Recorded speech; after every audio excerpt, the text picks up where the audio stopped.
Terorisme di Indonesia, ancaman terhadap Pancasila. Nama anggota: Muhammad Irfan Rifai, Masita Cynthia Fritsika, Syafira Jihan Ayu Nadia, Yolanda Bauru Manurung, serta Jeremia Pratama Sinambela. Definisi dan latar belakang pengertian terorisme. Menurut hukum di Indonesia, terorisme adalah tindakan yang menggunakan kekerasan atau ancaman kekerasan untuk menimbulkan rasa takut yang meluas.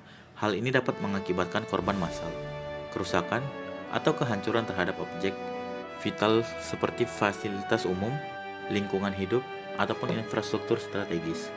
Motif terorisme biasanya terkait dengan ideologi, politik, gangguan keamanan menurut Undang-Undang Nomor 5 Tahun 2018.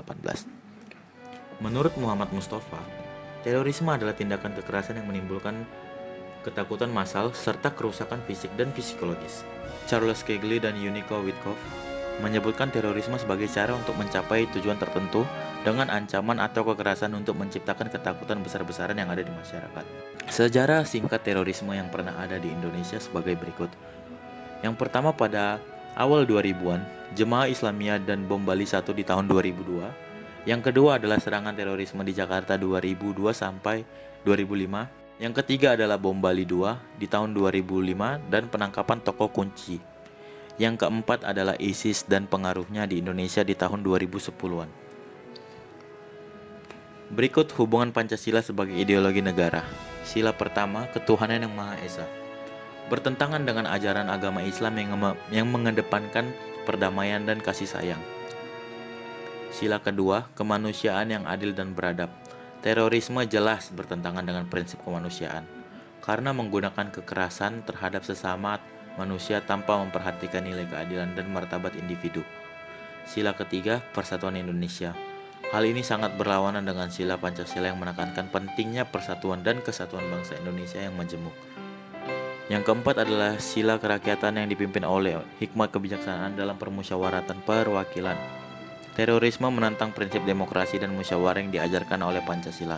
Sebaliknya, terorisme menggunakan kekerasan dan ancaman untuk mencapai tujuan. Kasus terorisme besar yang pernah ada di Indonesia antara lain peristiwa bom Bali 1. Kronologi kejadian, pada 12 Oktober 2002, serangan terorisme terjadi di Bali, tepatnya di kawasan Kuta, yang populer dengan destinasi wisata internasional. Dua bom besar meledak di dua tempat yang berbeda, salah satunya di Sari Club dan satu lagi di Pedi Pub, sebuah bar malam. Peristiwa bom Bali kedua, yaitu kronologi kejadiannya pada tanggal 1 Oktober 2005. Terjadi ledakan di Bali yang dikenal sebagai bom Bali 2, tepatnya di kawasan Jimbaran dan Kuta. Ledakan pertama terjadi di sebuah restoran di Jimbaran, sementara ledakan kedua menghantam kawasan Kuta, yang kembali merupakan tempat ramai turis. Berikut peristiwa bom JW Marriott dan Ritz-Carlton.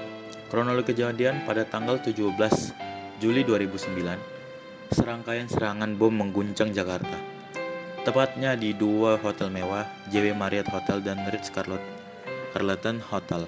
Dua hotel ini terletak di kawasan Mega Kuningan, pusat bisnis dan seringkali dikunjungi oleh pejabat internasional dan pengusaha. Peristiwa berikutnya adalah serangan di Sarinah Tamrin. Kronologi kejadiannya pada tanggal 14 Januari 2016. Jakarta diguncang dengan serangan terorisme yang terjadi di kawasan Tamrin, Jakarta Pusat, tepatnya di dekat Plaza Indonesia dan Sarinah Mall yang merupakan pusat perbelanjaan dan bisnis sibuk. Kasus terorisme terbaru yang ada di Indonesia, peristiwa bom bunuh diri di Makassar.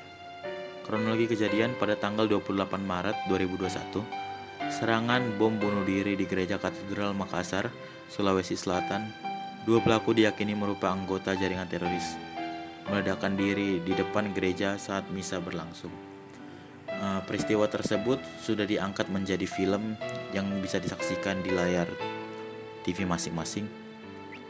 Yang kedua adalah terduga teroris di Jawa Timur.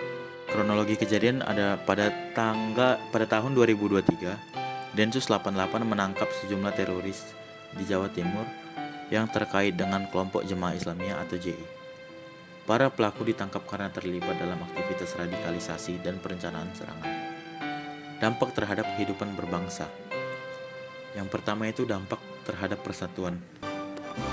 Positifnya, kebijakan inklusif dapat memperkuat persatuan bangsa dengan memupuk rasa saling menghargai antar kelompok etnis, agama, dan budaya.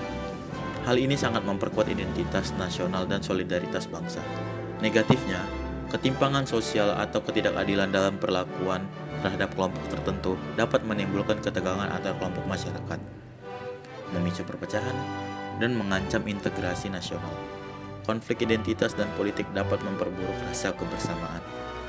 Dampak ekonomi. Positifnya, pembangunan yang merata dapat meningkatkan kesejahteraan masyarakat, membuka lapangan pekerjaan, dan meningkatkan kualitas hidup. Ekonomi yang berkembang pesat akan mendongkrak pendapatan per kapita dan mengurangi tingkat kemiskinan. Negatifnya, ketimpangan ekonomi antar kelompok masyarakat atau wilayah dapat menyebabkan ketegangan sosial. Dampak sosial. Positif, kemajuan pendidikan, kesehatan, dan akses terhadap informasi dapat memperbaiki kualitas hidup masyarakat, memperkuat ikatan sosial, serta meningkatkan partisipasi publik dalam proses demokrasi. Negatifnya, ketidakadilan sosial, misalnya kesenjangan pendidikan, akses kesehatan terbatas, atau ketidaksetaraan gender dapat memperburuk hubungan antar kelompok sosial dan memperkuat diskriminasi serta eksklusi sosial. Upaya penanggulangan. Yang pertama adalah pembentukan Densus 88 atau biasa disebut dengan Detasemen Khusus 88. Densus 88 adalah unit khusus yang di bawah Polri yang dibentuk untuk menangani kasus terorisme. Tugas utama mereka adalah melakukan pencegahan, penanggulangan, dan pemberantasan terorisme.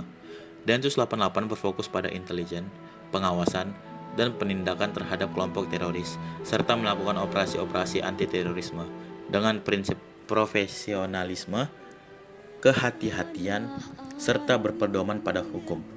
Berikutnya adalah program deradikalisasi BNPT atau Badan Nasional Penanggulangan Terorisme.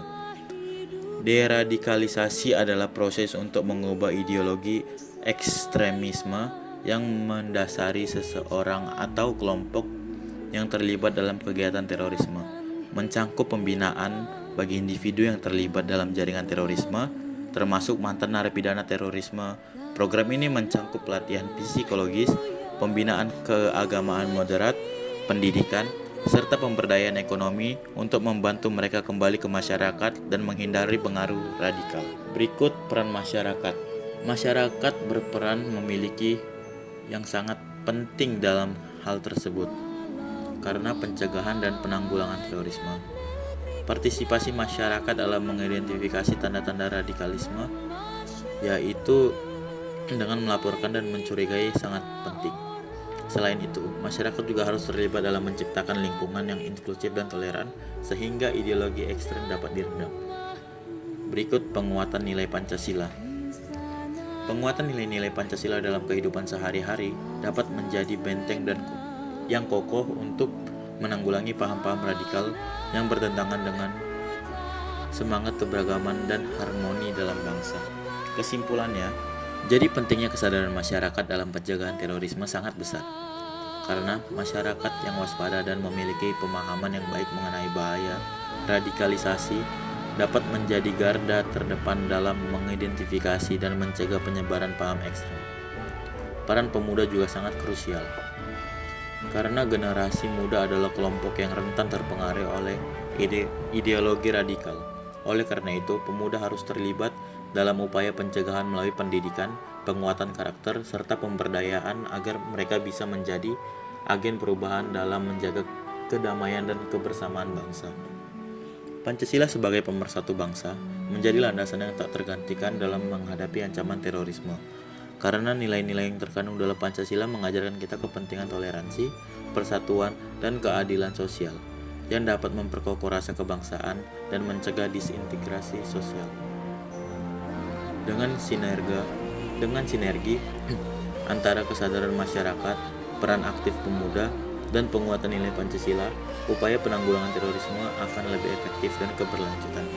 Sekian presentasi dari kelompok kami. Terima kasih.